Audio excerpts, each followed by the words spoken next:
When it comes to the best new decks in Black Gold and White Flare, well, let's just say you don't need both feet to count on your toes how many there are. I've been perusing all the Japanese tournament results from the past month, and the list is emptier than Ash's balls when Misty challenges him to a battle. I know, technically this is Gardevoir EX with Jellicent EX, but if you turn your phone upside down, then it's actually Jellicent with Gardevoir, making it perfect for this video. Unless your phone screen rotates with the flip, then I look like an idiot. Listen, I had to get creative when it came to finding decks for this video, and turning an old deck with new cards into a new deck was my solution.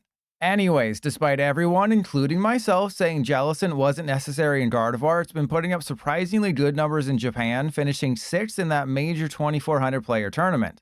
I think the problem is that we were looking at it as Jellicent doesn't make Gardevoir stronger.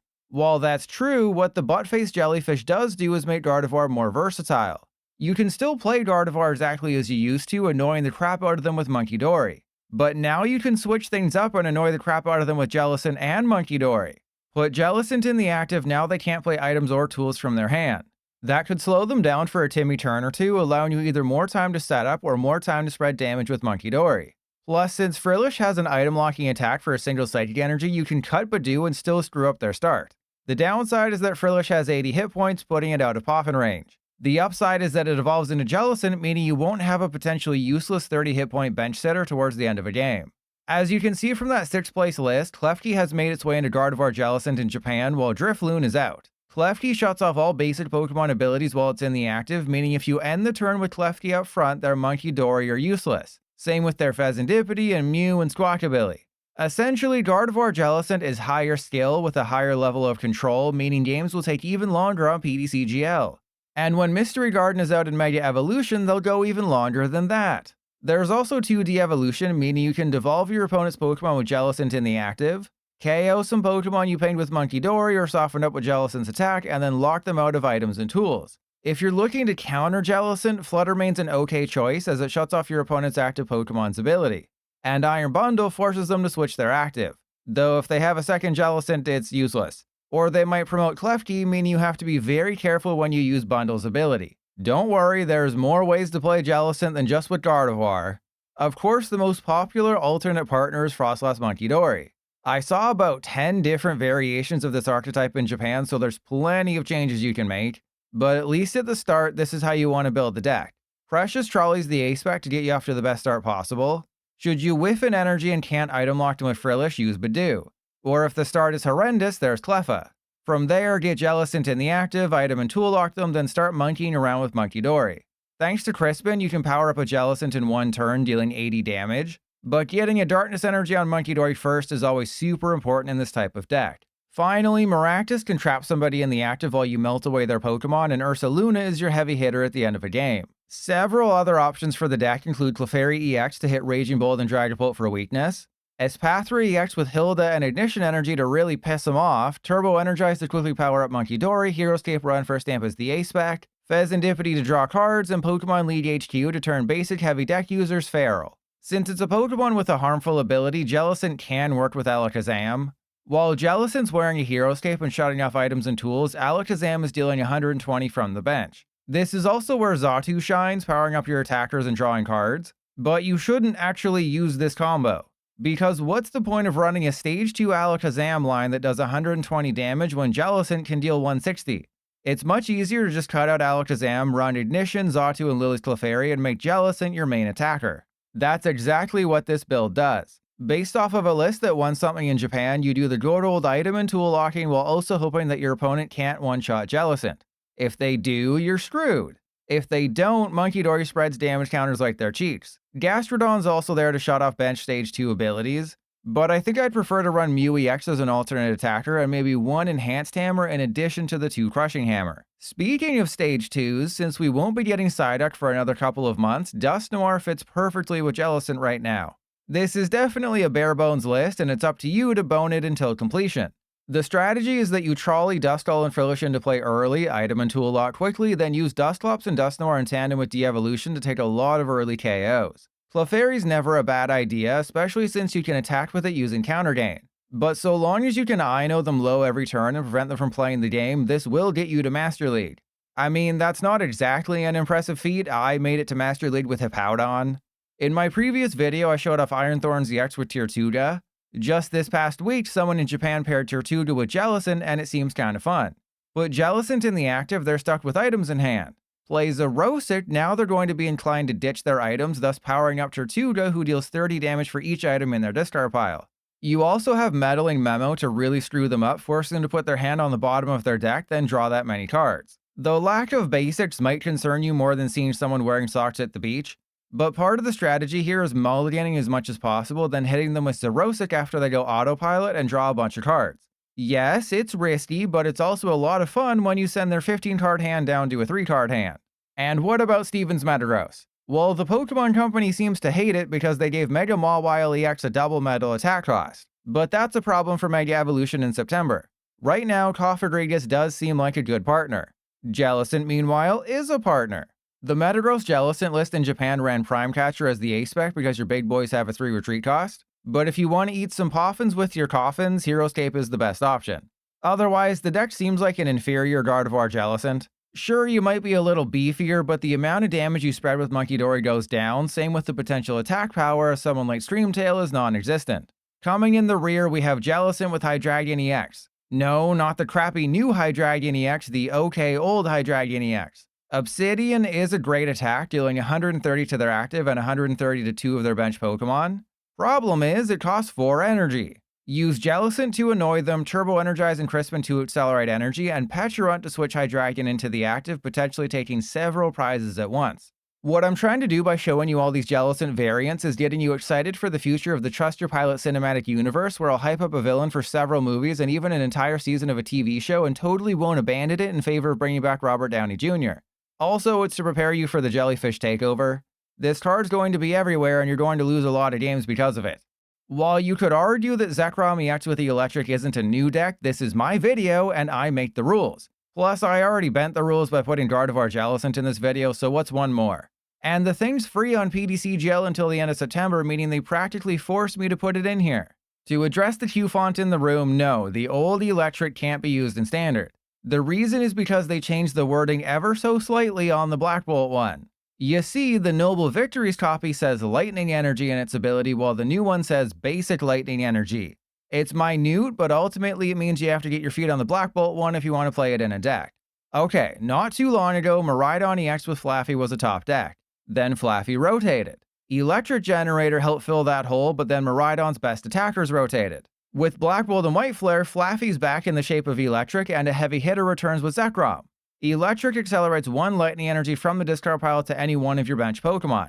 That powers up your attackers. Zekrom does 130 base damage for 3 energy, which kinda sucks. But for every prize card your opponent takes, that's up by 50. So once they've taken 3 prizes, Zekrom's hitting for 280, making it by far the best attacker in the deck. That then increases to 330 and even 380 if you play your cards right. One benefit to Electric is the fact that you can attack with Mew EX. Since the eels don't care about who gets the energy, you can hack someone's genomes as often as you want. Realistically though, Mew won't be your main attacker. Iron Hands will lead the way like Hot Wheels trying to KO something weak for 2 prizes early.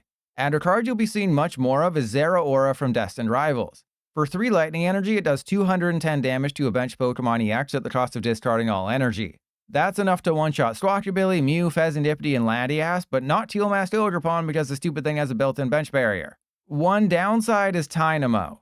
While free retreat is always great, it has just 40 hit points. Thankfully, you are surviving a single Munkidori's Adrenabrain, but Dragapult will beat it off like you paid Mistress Paddlebottom extra, so getting them into play right away with Miraidon's ability is essential. And for those wondering, both Electros are basically unplayable. The new one is better, dealing up to 400 damage for 4 energy, except it's all based on coin flips. The last card to talk about is Magneton. Why do you need more energy acceleration when you already have Electric and Electric Generator? Well, it's less due to the acceleration and more about giving up a prize card. By knocking out Magneton, you force your opponent to take a prize and can power up a naked Zekrom in one go. By doing so, you increase Zekrom's damage by 50. So if they have a Mega Pokemon with more than 330 hit points and 2 prizes left, pop the Magneton, deal 380, and take 3 prizes. Just be aware that when Psyduck comes out, removing the ability of every Pokemon that blows itself, Magneton is kinda caught in the crossfire of the Pokemon Company trying to nerf Dusclops and Dusknoir.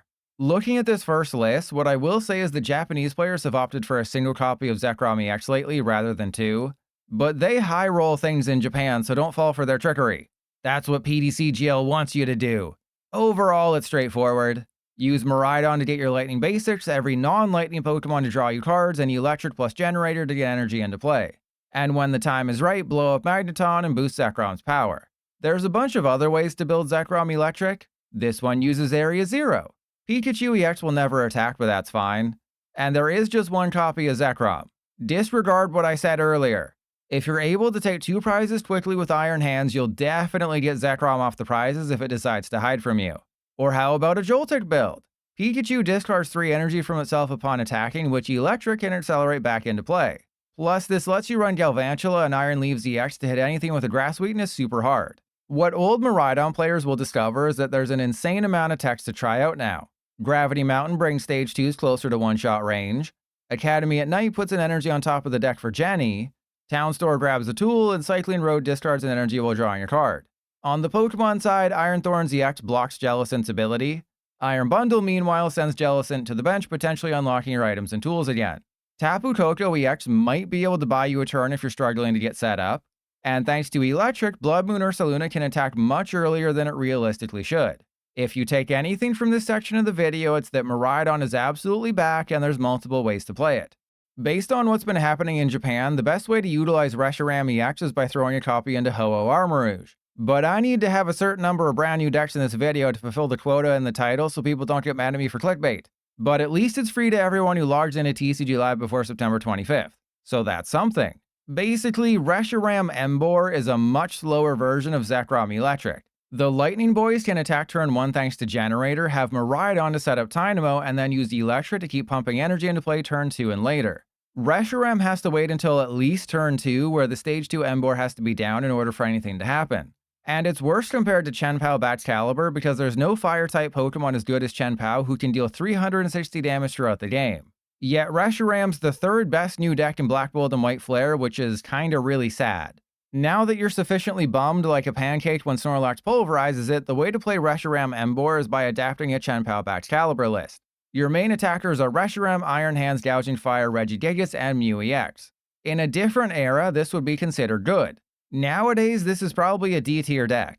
I went with Precious Trolley as the A-Spec to ensure a fast start since you're not doing anything until Emboar's in play. That being said, you could always run Poffin for Tepig and Varoom, saving your A-Spec for Prime Catcher or Maximum Belt.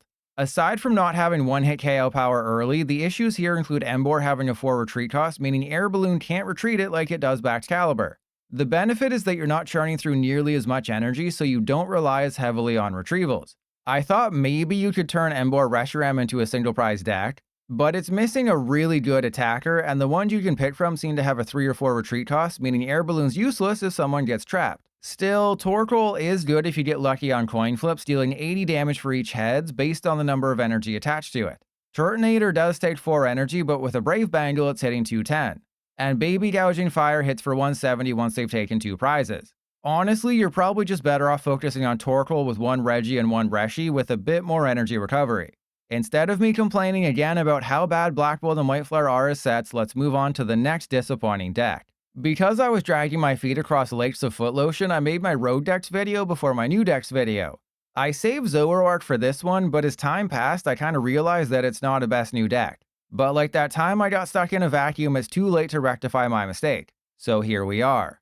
And unlike the vacuum incident, we won't need the Jaws of Life. For a Darkness Energy, Zoroark can jack off their mind for 30 damage times the number of bench Pokemon they have in play. Up to 150 damage for 1 energy on a single prizer isn't bad, but the highlight is foul play.